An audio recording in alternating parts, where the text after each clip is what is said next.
ಶ್ರೀ ಗುರು ಬಸವಲಿಂಗಾಯ ನಮಃ. ಧರ್ಮಗುರು, ವಿಶ್ವಗುರು, ಜಗಜ್ಯೋತಿ ಮಹಾತ್ಮ ಬಸವಣ್ಣನವರನ್ನು, ವಿಶ್ವಜ್ಯೋತಿ ಅಕ್ಕ ಮಹಾದೇವಿರವರನ್ನು, ಸಕಲ ಶಿವ ಶರಣರನ್ನು ಎನ್ನ ಹೃದಯ ಮಂದಿರದಲ್ಲಿ ನೆನೆಯುತ್ತಾ ಭಾರತೀಯರೆಲ್ಲರಿಗೂ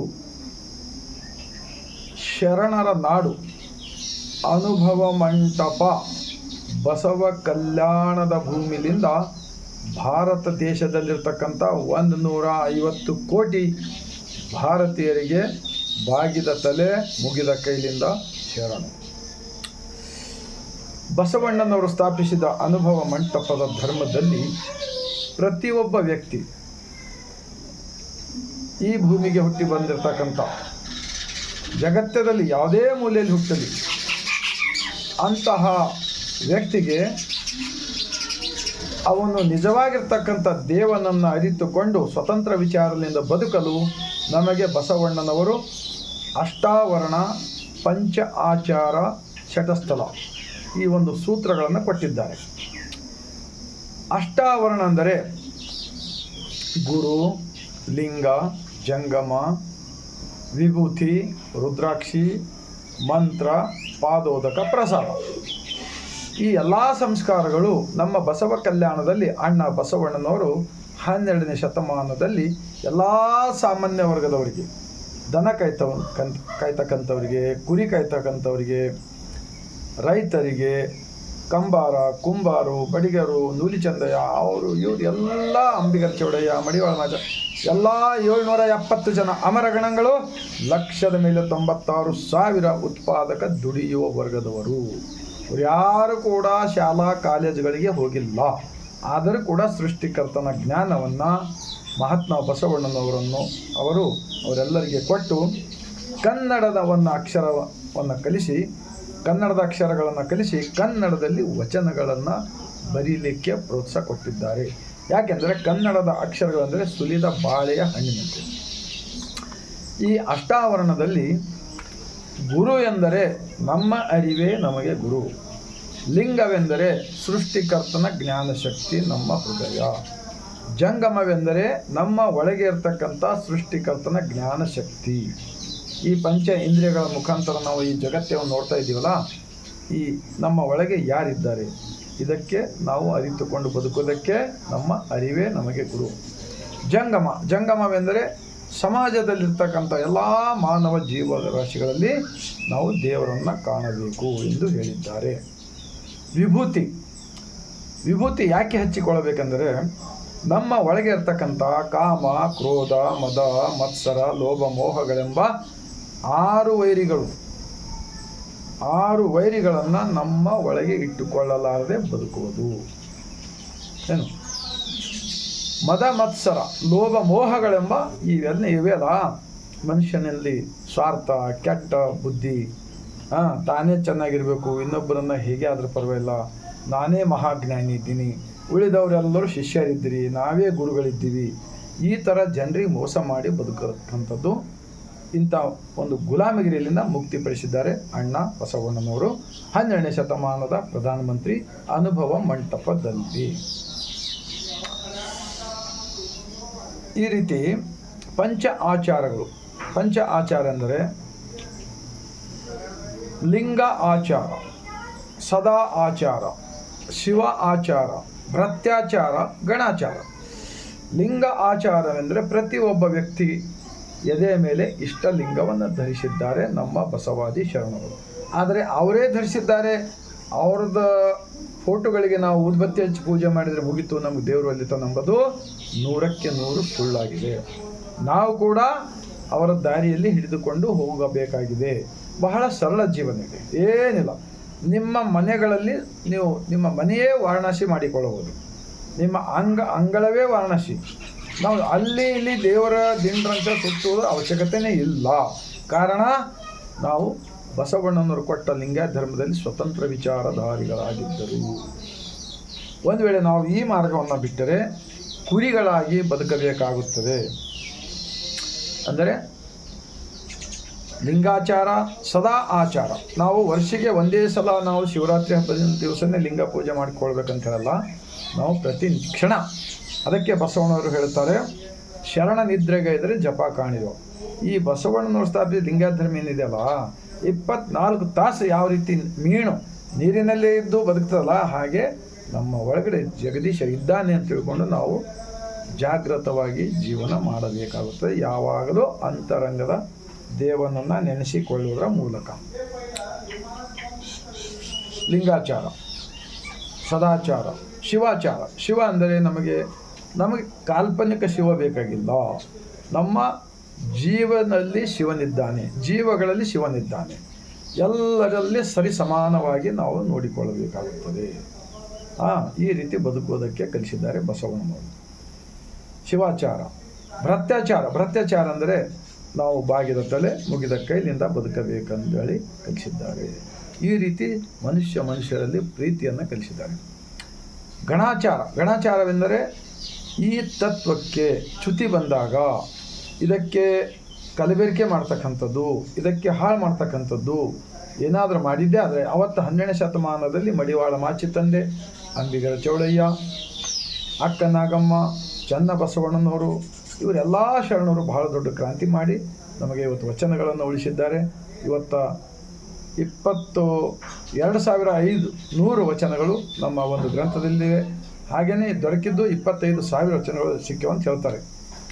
ಇವೆಲ್ಲವೂ ಕೂಡ ಈ ದೇಶದಲ್ಲಿ ಸ್ವಾರ್ಥಿಗಳು, ಪಟ್ಟಭದ್ರ ಹಿತಾಸಕ್ತಿಗಳು ತಮ್ಮ ವೈಭವಕ್ಕಾಗಿ ಇದನ್ನು ಪ್ರಚಾರ ಮಾಡ್ತಕ್ಕಂಥದ್ದು, ಕಾರ್ಯ ಮಾಡುವ ಬದಲಾಗಿ ಹಾಳು ಮಾಡ್ತಕ್ಕಂಥ ಒಂದು ದೊಡ್ಡ ಮನಸ್ಥಿತಿ ಇವತ್ತು ಕೆಲವರಲ್ಲಿ ಕಂಡು ಬರ್ತಾ ಇದೆ. ಇದು ಬಹಳ ಭಾರತ ದೇಶಕ್ಕೆ ಅಪಾಯವಾಗಿದೆ, ಇಲ್ಲಿನ ಜನರಿಗೆ ಬಹಳ ಅಪಾಯವಾಗಿರುತ್ತೆ ಅಂತ ಹೇಳುತ್ತಾ, ಶಿವಾಚಾರ, ಗಣಾಚಾರ. ಈ ಗಣಾಚಾರ ವಿಚಾರ ಅಂದರೆ ನಾವು ಹೊಡಿ ಬಡಿ ಕಡಿ ಬೇಕಾಗಿಲ್ಲ. ಈ ತತ್ವವನ್ನು ಚಾಚು ತಪ್ಪದೆ ನಾವು ಆಚರಣೆಯಲ್ಲಿ ತಂದಿವೆಂದರೆ ಆಟೋಮೆಟಿಕ್ಲಿ ದೇಶದಲ್ಲಿ ಸರಿಸಮಾನತೆಯಾಗಿ ಬರುತ್ತದೆ. ಶಟಸ್ಥಲ. ಭಕ್ತ, ಮಹೇಶ, ಪ್ರಸಾದಿ, ಪ್ರಾಣಲಿಂಗಿ, ಶರಣ, ಐಕ್ಯ. ಶರಣ ಅಂದರೆ ಭಾಳ ನಮಗೆ ಹೇಳಿದರೆ ಬಸವಣ್ಣ ತತ್ವ ಹಾಗಿದೆ, ಹೀಗಿದೆ, ಅದು ಜಡ ಇದೆ ಅಂತ ಹೇಳಿದರೆ ಅದೆಲ್ಲ ಸುಳ್ಳು. ತಮ್ಮ ಸ್ವಾರ್ಥಕ್ಕಾಗಿ ಇದನ್ನು ತಿಳಿಯಲಾರದಂತೆ ಒಂದು ದೊಡ್ಡ ಕುತಂತ್ರ ಮಾಡಿದ್ದಾರೆ. ಈಗ ನಾನು ಕೂಡ 27 ವರ್ಷದಿಂದ ಇದರಲ್ಲೇ ಇದ್ದೀನಲ್ಲ, ತಪ್ಪು ನಮ್ಮದಿಂದ ಆಗುತ್ತದೆ. ಆದರೆ ನಾವು ಸಂಕಟ ಬಂದಾಗ ಮತ್ತೊಂದು ಆ ಕಡೆ ಈ ಕಡೆ ಹೋಗೋದಿಲ್ಲ. ನಾವು ಯಾರ ಗುಲಾಮರಂತಾಗೂ ಇರುವುದಿಲ್ಲ. ಬಸವಣ್ಣನವರು ಹೇಳಿದ್ದಾರೆ, ನಿಮ್ಮ ಅರಿವೇ ನಿಮಗೆ ಗುರು, ನಿಮ್ಮ ದೇಹವೇ ನಿಮಗೆ ದೇವಸ್ಥಾನ, ಕಾಯಕವೇ ಕೈಲಾಸ. ಕೆಲಸ ಮಾಡಿರಿ, ಆ ಕಾಯಕದಿಂದ ಯಾವುದೇ ಕಾಯಕ ಮಾಡಿರಿ, ಅದರಿಂದ ಬಂದಿರತಕ್ಕಂಥ ದುಡ್ಡು ಅದು ದೇವನ ಪ್ರಸಾದ. ಅದೇ ಅನ್ನವನ್ನು ನಾವು ಸ್ವೀಕಾರ ಮಾಡಬೇಕು. ಪ್ರತಿಯೊಂದು ಅನ್ನದ ಅಗಲಿನಲ್ಲಿ ಸೃಷ್ಟಿಕರ್ತನ ಒಂದು ಜ್ಞಾನ ಶಕ್ತಿ ಇದೆ. ಆ ಸೃಷ್ಟಿಕರ್ತನನ್ನು ನೆನೆಸಿಕೊಂಡು ನಾವು ಪ್ರಸಾದ ಪಡೆದುಕೊಳ್ಳೋದಾಗಲಿ, ನೀರು ಕುಡಿಯೋದಾಗಲಿ, ಈ ಗಾಳಿ ಆಗಲಿ, ಪ್ರತಿಯೊಂದಕ್ಕೂ ನಾವು ನಿರಾಕಾರ ದೇವ ನಮ್ಮ ಒಳಗೆ ಇದ್ದಾನೆ ಅಂತ ತಿಳ್ಕೊಂಡು ಧನ್ಯವಾದಗಳನ್ನು ದಿನನಿತ್ಯ ಹೇಳಬೇಕಾಗುತ್ತದೆ. ಅದಕ್ಕೆ ಮುಕ್ತಿ ಅಂತ ಹೇಳ್ತಾರೆ. ನಾವು ಸತ್ತ ಮೇಲೆ ಮುಕ್ತಿ ಪಡೆಯೋದಿಲ್ಲ, ಇದ್ದಾಗೆ ಮುಕ್ತಿ ಪಡೆಯಬಹುದು. ಆದ್ದರಿಂದ ಭಕ್ತ, ಮಹೇಶ, ಪ್ರಸಾದಿ, ಪ್ರಾಣಲಿಂಗಿ. ಪ್ರಾಣಲಿಂಗಿ ಅಂದರೆ ನಮ್ಮ ಒಳಗೆ ಯಾವಾಗಲೂ ಎಲ್ಲಿವರೆಗೆ ಈ ದೇಹದೊಳಗೆ ಇನ್ನೊಂದು ದೇಹವಿದೆ ಅಂತ ಹೇಳ್ತಾರೆ ಬಸವಣ್ಣವರು. ಕಣ್ಣೊಳಗೆ ಕಣ್ಣಿದ್ದು ಕಾಣಲೇ ಕರೆಯರಿಯ, ದೇಹದೊಳಗೆ ದೇಹವಿದ್ದು ಇನ್ನೊಂದು ದೇಹವಿದೆ, ನಿರಾಕಾರ ದೇಹವಿದೆ. ಈ ದೇಹ ಸೃಷ್ಟಿಕರ್ತನ ದೇಹ, ನಿರಾಕಾರ ದೇಹ ನಮ್ಮೊಳಗೆ ಇದ್ದಾನೆ, ಎಲ್ಲರ ಒಳಗಿದ್ದಾನೆ.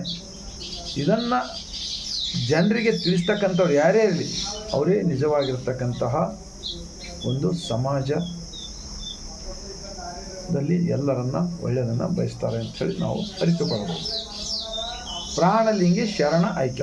ಶರಣ ಅಂದರೆ ಪ್ರತಿ ಕ್ಷಣವೂ ನಮ್ಮ ಒಳಗೆ ನಾವು ಯಾರದೇ ಜೊತೆ ಏನೇ ವ್ಯವಹಾರ ಮಾಡಲಿ, ಯಾವುದೇ ಕಾಯಕ ಮಾಡಲಿ, ನಾವು ಸತ್ಯದಿಂದ ಹೇಳುವುದಾಗಲಿ, ಸತ್ಯವನ್ನು ಕೇಳುವುದಾಗಲಿ, ಇದನ್ನೇ ನಾವು ಉಪಯೋಗ ಮಾಡಿಕೊಳ್ಳಬೇಕು. ಹೊರತಾಗಿ ಸುಳ್ಳು, ಕಳ್ಳ, ಮೋಸ, ವಂಚನೆಗೆ ಅವಕಾಶ ಇಲ್ಲ. ಆದ್ದರಿಂದ ಐಕ್ಯ ಅಂದರೆ ನಾವು ಸತ್ತ ಮೇಲೆ ಲಿಂಗೈಕ್ಯ ಅಲ್ಲ, ಬದುಕಿದ್ದಾಗೆ ನಾವು ದಿನನಿತ್ಯ ಕಾಯಕಗಳನ್ನು ಮಾಡಿಕೊಂಡು ರಾತ್ರಿ ಮಲಗ್ತೇವಲ್ಲ, ಮಲಗುವಾಗ ಅಂತರಂಗದ ದೇವನ ಜೊತೆ ಧ್ಯಾನಿಸಿ ನಾವು ನಿದ್ರೆ ಮಾಡಬಹುದು. ಅದಕ್ಕೆ ಹೇಳ್ತಾರೆ ಬಸವಣ್ಣವರು, ಶರಣ ನಿದ್ರೆಗೈದರೆ ಜಪ ಕಾಣಿರು, ಶರಣ ಎದ್ದು ಕುಳಿತರೆ ಶಿವರಾತ್ರಿ ಕಾಣಿರು. ಶರಣ ನಡೆದದ್ದು ಪಾವನ ಕಾಣಿರೋ, ಶರಣ ನುಡಿದದ್ದು ಶಿವತತ್ವ ಕಾಣಿರೋ.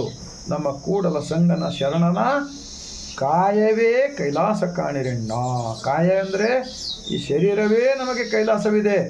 ನಾವು ಎಲ್ಲೋ ಬೆಟ್ಟ ಗುಡ್ಡದ ಮೇಲೆ ಕೈಲಾಸ ಇದೆ ಅಂತ ನಮ್ಗೆ ಸುಳ್ಳು ಹೇಳಿದ್ರಲ್ಲ, ಇವತ್ತು ಅವರಿಗೆಲ್ಲ ಬಸವಣ್ಣನ ತತ್ವ ಜನಮನಕ್ಕೆ ಬಹಳಷ್ಟು ಪ್ರಚಾರ ಆಗ್ತಾಯಿದೆ.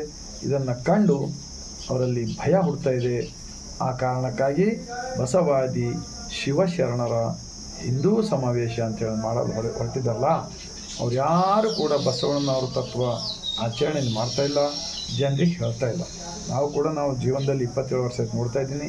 ಆದರೆ ಹಿಂದೆ 40 ವರ್ಷ ನಾವು ಗುಲಾಮರಾಗಿ ಬದುಕಿದ್ದೀವಿ. ಈಗ ಸ್ವತಂತ್ರ ವಿಚಾರದಿಂದ ಬದುಕ್ತಾ ಇದ್ದೀನಿ. ನೀವು ಕೂಡ ಇದೇ ರೀತಿ ಬದುಕ್ತೀರಿ. ಸರಳ ಜೀವನ. ನಿಮ್ಮ ದುಡ್ಡು ವೇಸ್ಟ್ ಮಾಡಿ ಹಾಳು ಮಾಡೋದಾಗಲಿ, ಮತ್ತು ಎಲ್ಲಿ ಆ ದೇವರು ಈ ದೇವ್ರನ್ನ ಹುಡ್ಕೊಂಡು ಹೋಗೋದ್ರಿಂದ ರಸ್ತೆ ಅಪಘಾತಗಳು, ಬರುವಾಗ ಅಪಘಾತಗಳು, ದುಡ್ಡು ಹಾಳು ಮಾಡ್ಕೊಂಡು, ಇವೆಲ್ಲವೂ ಕೂಡ ಅನೇಕ ರೀತಿಯಿಂದ ನಿಮ್ಮ ಕುಟುಂಬದಲ್ಲಿ ಎಲ್ಲವನ್ನು ಉಳಿತಾಯ ಮಾಡಿಕೊಳ್ಳಲು ಬರುತ್ತದೆ. ಆದ್ದರಿಂದ ಬಸವಾದಿ ಶಿವಶರಣರ ಹಿಂದೂ ಸಮಾವೇಶ ಮಾಡಲಿಕ್ಕೆ ನಾವು ಏನು ತೊಂದರೆ ಇಲ್ಲ, ಮಾಡಿ ಪರವಾಗಿಲ್ಲ.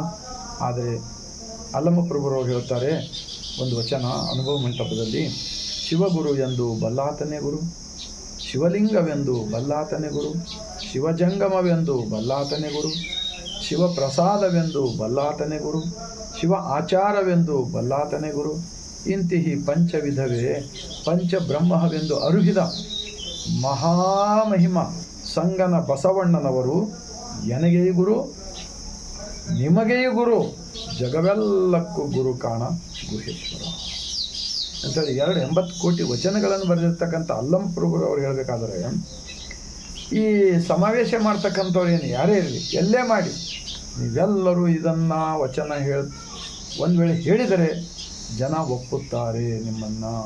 ಇಲ್ಲ ಹೋದರೆ ಇದು ಬಸವ ಯುಗವಿದೆ. ಯಾಕೆಂದರೆ ಈ ದೇಶದಲ್ಲಿ ಅನೇಕ ತರಹದ ಸಮಸ್ಯೆಗಳಿವೆ. ಬಡತನ, ನಿರುದ್ಯೋಗ, ಅನಾರೋಗ್ಯ, ಬಹಳಷ್ಟು ಸಮಸ್ಯೆಗಳಿವೆ. ಎಲ್ಲ ಸಮಸ್ಯೆಗಳಿಗೆ ಪರಿಹಾರ ಬಸವಣ್ಣನವರು ಸ್ಥಾಪಿಸಿದ ಅನುಭವ ಮಂಟಪದ ಸತ್ಯ ಸಂದೇಶಗಳು, ವಚನಗಳಿವೆ. ಆದ್ದರಿಂದ ಇನ್ನೊಂದು ಅಕ್ಕ ಮಹಾದೇವಿಯರವರ ವಚನ, ದೇವಲೋಕದವರಿಗೂ ಬಸವಣ್ಣನೇ ದೇವರು, ಮರ್ತ್ಯಲೋಕದವರಿಗೂ ಬಸವಣ್ಣನೇ ದೇವರು, ನಾಗಲೋಕದವರಿಗೂ ಬಸವಣ್ಣನೇ ದೇವರು, ಮೇರುಗಿರಿ, ಮಂದರಗಿರಿ ಮೊದಲಾದವುಗಳೆಲ್ಲವಕ್ಕೂ ಬಸವಣ್ಣನೇ ದೇವರು. ಚನ್ನಮಲ್ಲಿಕಾರ್ಜುನ ದೇವ ಎನಗೂ ನಿಮಗೂ ಎಮ್ಮ ಶರಣರಿಗೂ ಬಸವಣ್ಣನೇ ದೇವರು. ನೋಡಿದ್ರಾ, ಎಷ್ಟು ಸಾಕ್ಷಿ ಬೇಕು ನಿಮ್ಗೆ ಹೇಳಿ. ಆದ್ದರಿಂದ ಈ ಎಲ್ಲ ವಚನಗಳನ್ನು ಆತ್ಮ ಅವಲೋಕನ ಮಾಡಿಕೊಳ್ಳಬೇಕು. ಮತ್ತು ಇವರು ಈ ಸಮಾವೇಶ ಹಮ್ಮಿಕೊಳ್ತಾರಲ್ಲ, ಇದು ಹೀಗೆ ಹೆಸರು ತಪ್ಪಾಗುತ್ತದೆ. ಬಸವಾದಿ ಶಿವಶರಣರು ಸ್ಥಾಪಿಸಿದ ಅನುಭವ ಮಂಟಪದ ಲಿಂಗಾಯತ ಧರ್ಮದ ಸಮಾನತೆಯ ಸಮಾವೇಶವೆಂದು ಕಟೌಟ್ ಹಾಕಿಕೊಂಡು ಈ ಅಕ್ಕ ಮಹಾದೇವಿರವರ ವಚನ ಕೂಡ ಹೇಳಬೇಕಾಗುತ್ತದೆ. ಮತ್ತು ಇನ್ನೊಂದು ಬಸವಣ್ಣನವರ ವಚನ, ಕಲ್ಲ ದೇವರು ದೇವರಲ್ಲ, ಮಣ್ಣು ದೇವರು ದೇವರಲ್ಲ, ಮರ ದೇವರು ದೇವರಲ್ಲ, ಪಂಚಲೋಹಗಳಿಂದ ಮಾಡಿದ ದೇವರುಗಳು ದೇವರಲ್ಲ, ಶ್ವೇತ, ಬಂದ, ರಾಮೇಶ್ವರ, ಗೋಕರ್ಣ, ಕಾಶಿ, ಕೇದಾರ ಮೊದಲಾದವುಗಳಲ್ಲಿ ಅಷ್ಟ ಸೃಷ್ಟಿಸಿದ ದೇವರುಗಳು ದೇವರಲ್ಲ.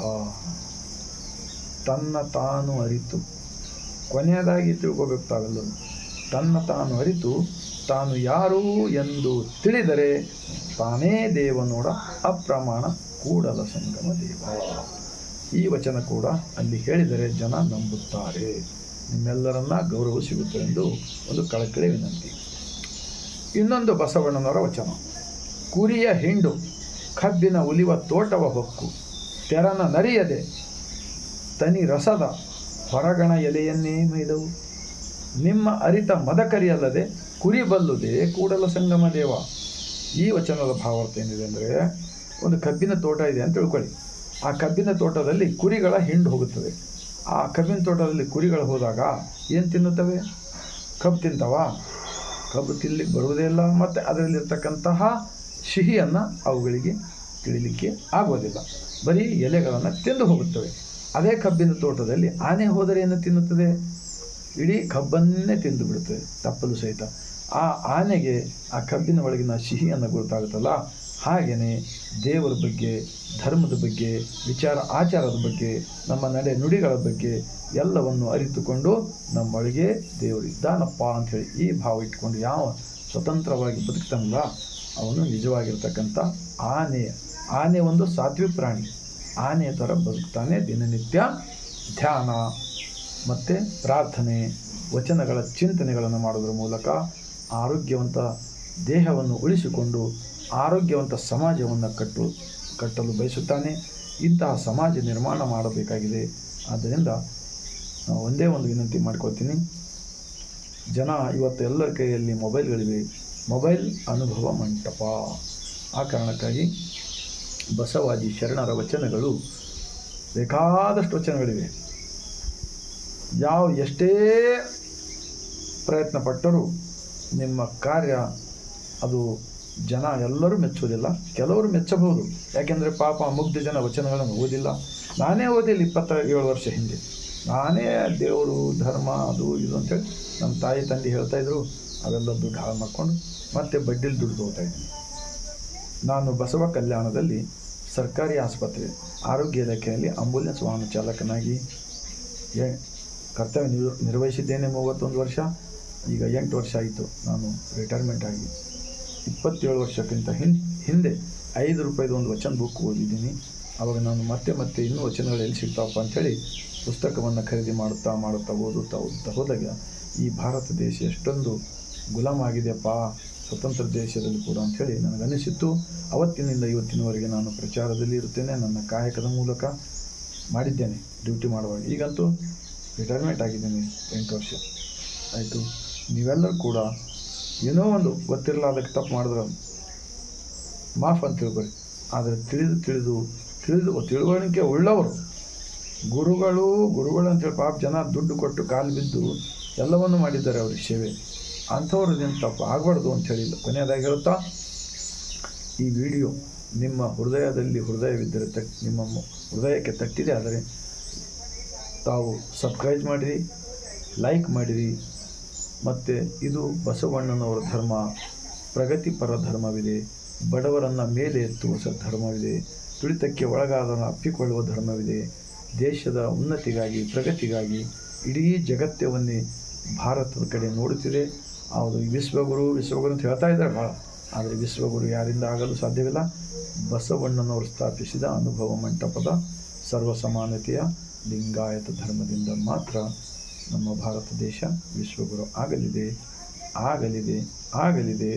ಈ ತತ್ವಕ್ಕೆ ಚ್ಯುತಿ ತರಲಾರದಂತೆ ನೀವೆಲ್ಲರೂ ನೋಡಿಕೊಳ್ಬೇಕಂತೇಳಿ ಬಹಳ ದೊಡ್ಡ ಕಳಕಳಿಯಿಂದ ನಾನು ವಿನಂತಿ ಮಾಡಿಕೊಳ್ತಿದ್ದೇನೆ. 150 ಕೋಟಿ ಭಾರತ ದೇಶದಲ್ಲಿ ಎಲ್ಲ ರಾಜಕಾರಣಿಗಳಾದವರು, ಧರ್ಮದ ಬೋಧನೆ ಮಾಡ್ತಕ್ಕಂಥವ್ರು ಎಲ್ಲರಿಗೂ ಈ ವಿಡಿಯೋ ತಲುಪಲಿ ಎಂದು ವಿನಂತಿಸಿಕೊಳ್ತಾ ಮತ್ತೊಮ್ಮೆ ಬಸವನಾಡು ಅನುಭವ ಮಂಟಪ, ಶರಣರ ನಾಡು, ಬಸವ ಕಲ್ಯಾಣದ ಭೂಮಿಲಿಂದ ಬಾಗಿದ ತಲೆ ಮುಗಿದ ಕೈಲಿಂದ ಶರಣ.